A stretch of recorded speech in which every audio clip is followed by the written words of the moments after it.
Hello everyone, I am Anshu and welcome to the series of Signal and System lectures. I am a faculty of James Engineering College teaching in EE department. Today I am going to start with some numerical problems on types of signals.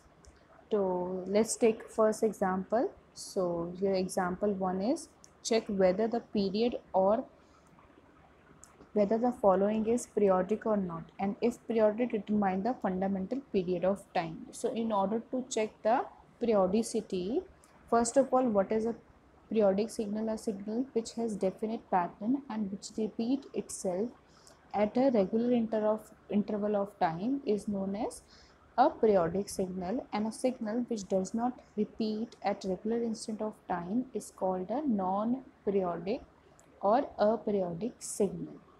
So in order to check the fundamental period, we need to find t is equal to 2 pi by omega.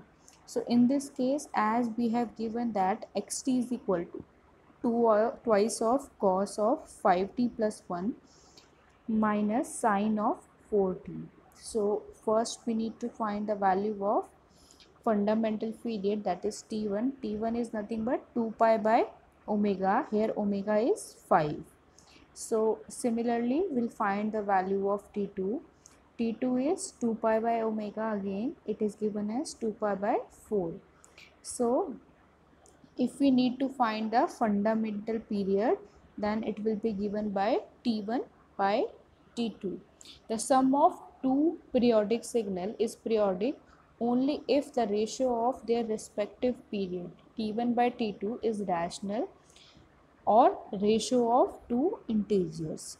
So in this case, as we can see, d1 by d2 is 4 by 5, that is, it is rational. Then we can say it is xt is periodic. Therefore xt is periodic with period of twice of pi. So let's take another example. Say xn is equal to 3 of cos 4 pi n plus twice of sine pi n.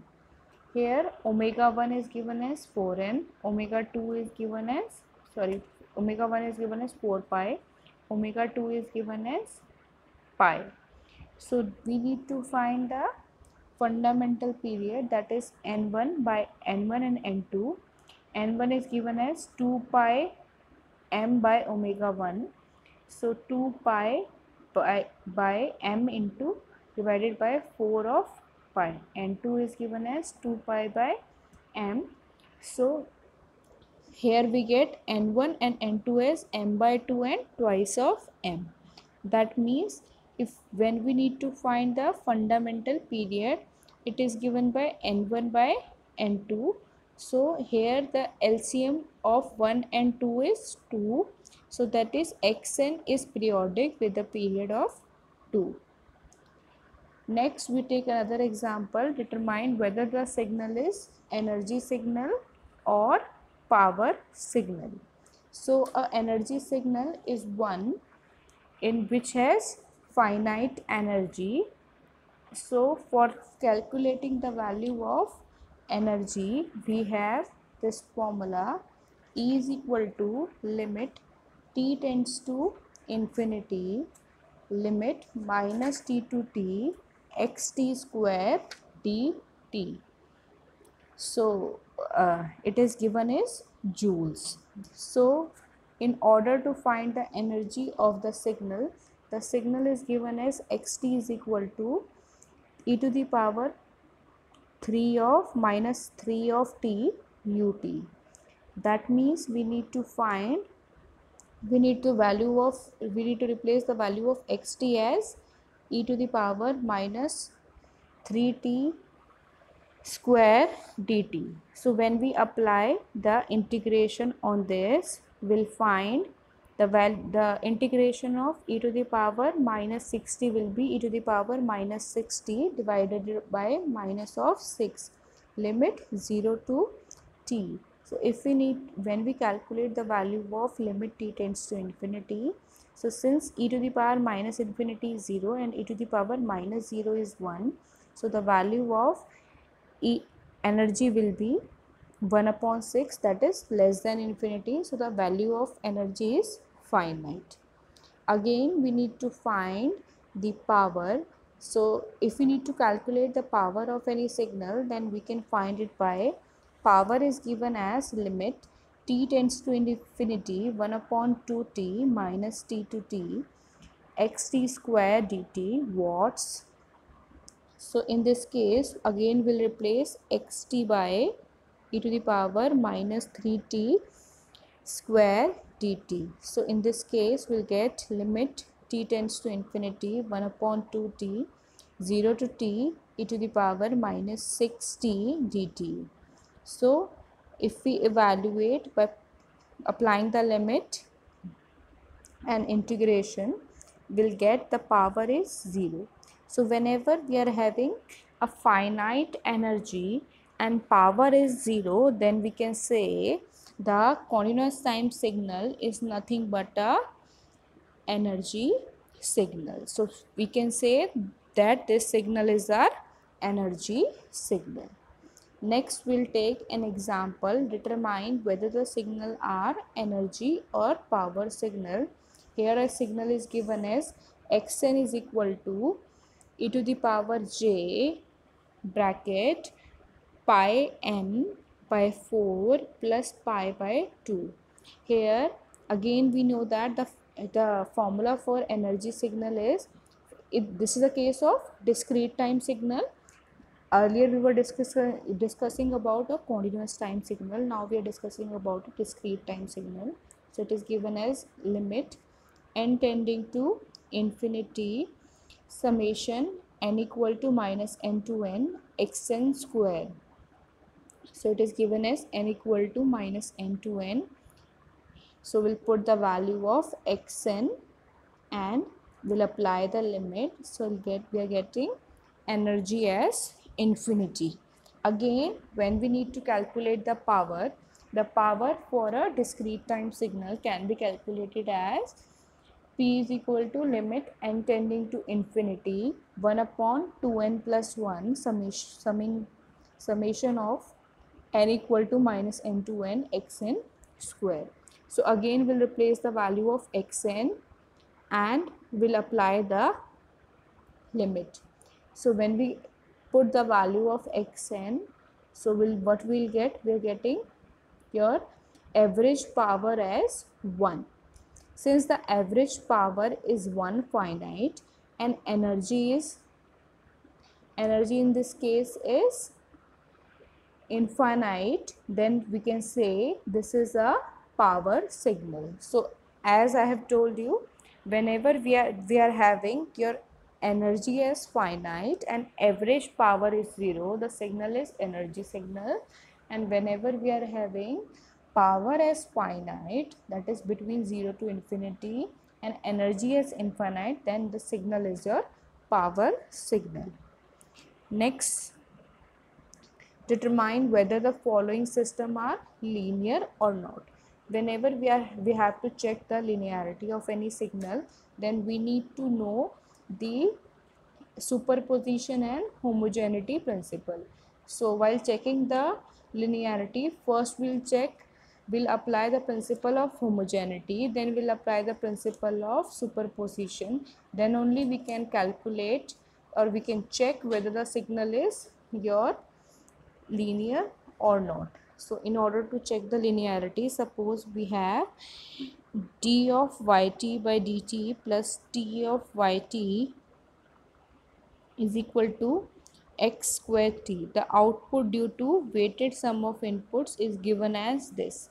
So the weighted sum of outputs, suppose we'll take for input as x1, we have equation 1 as d of y1t.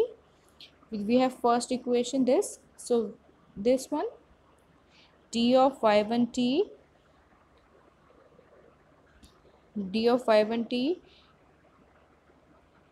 by dt plus t of y1t is equal to x1 square t, and we have x2t as, for input x2t we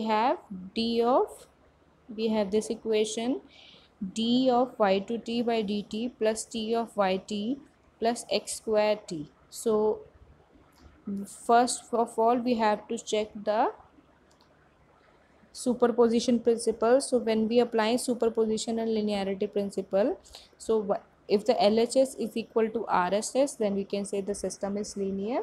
So signal is linear. When the LHS and RHS are not equal, then we can say the signal is non-linear. So the following signal is a non-linear. So next, take another example. Determine whether the signal, this is a discrete time signal, is linear or non-linear signal. So again we have given as yn is equal to x of n minus 2 plus xn square. The output due to weighted inputs is given as y of 3n is equal to a of x1n plus b of x2n plus a of x1 n square plus b of x2 n square. So the weighted sum of output is given as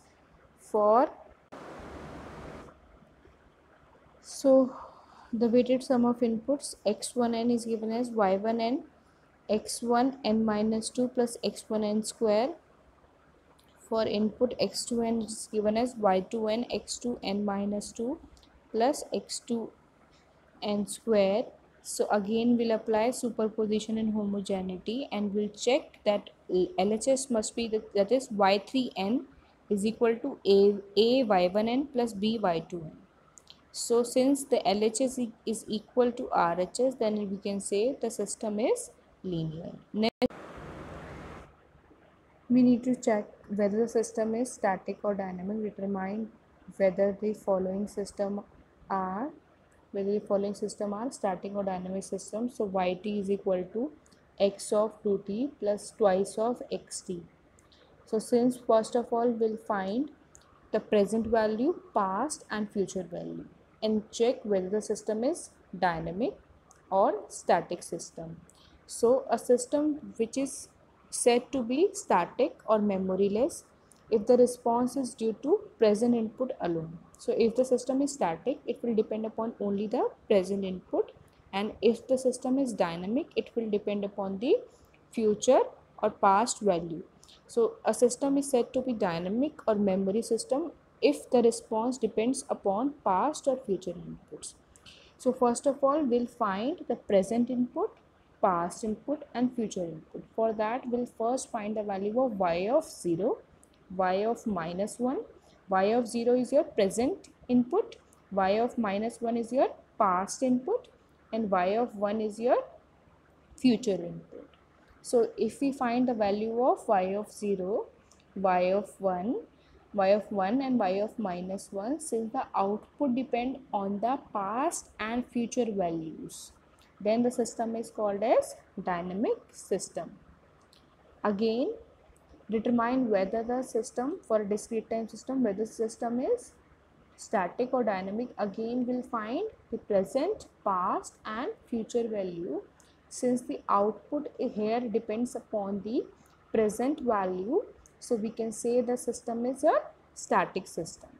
Next, we need to find whether the system is time variant or time invariant system. For that, first of all, for checking the system to be time variant or time invariant, so a system is said to be time invariant if its input or output characters do not change with time. So the output here yt is equal to x of t sine of omega t.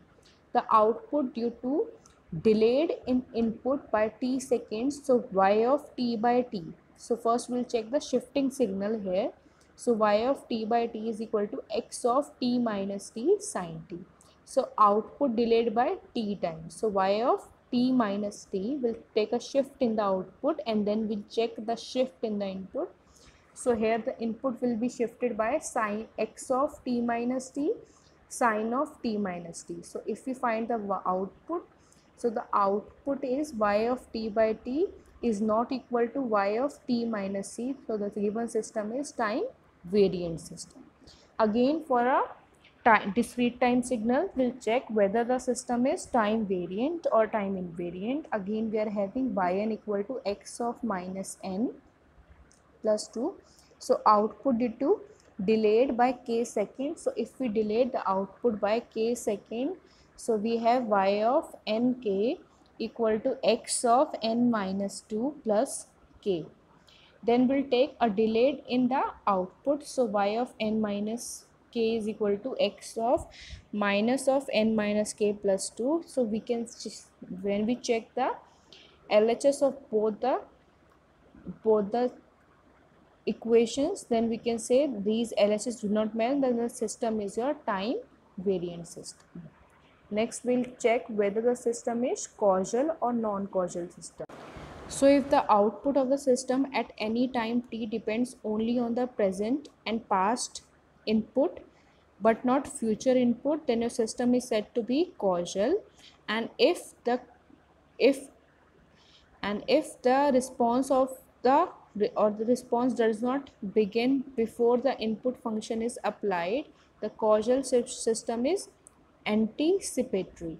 So here in this case we'll find yt is equal to d of x of t divided by dt plus twice of xc. The given equation is differential and the output depends on the past input and the system is the causal system. Again we'll take the example of the discrete time signal. Y of n is equal to sine of xn. So we'll find the present value, the past value, past input, present input and future input. Since the output depend only on the present input, so the given system is your causal system. Next we need to determine whether the following system is stable or unstable. So a system is stable if